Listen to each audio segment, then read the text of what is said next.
Быйыл Татарстанда яшелчәгә бәя сизелерлек үсте. Статистикага күз салыйк. Ел башында кишер 26 сум торган булса, җәй башында 48 сум, 12 июльдә бәясе 85 сумга кадәр күтәрелде. Моннан тыш 2 ай эчендә чөгендер бәясе дә 58%ка артты. Бәрәңге, суган кебестә дә читтә калмады. Һава торышы эссе һәм яңгырсыз булу күпчелек бакчаларның уңышына зыян китерде. Ләкин Кукмара районында шушы кырлыкта да мул уңыш алучылар бар. Мәсәлән, Әсәнъелга авылында яшәүче Сәлим Миннәмуллин 4 соты җиреннән 1,5 тонна бәрәңге җыеп алган. Үзем шактый еллар элек чыгарганда бәрәңге, аны ел сайын үз нитәргә яхшырту өчен дәшәнлә.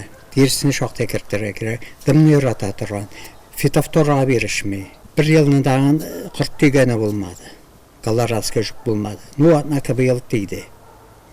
Birden ağusip gelmiyor, bel 40 buldu. Бакчасына Сәлим абый техниканы сукалаганда гына кертә. Алганда кул белән алу үзе бер рәхәт ди ул. Моторлыкка карап хозурланасың бит, шуның шикелле приятно. Аның үсүен күрүләре.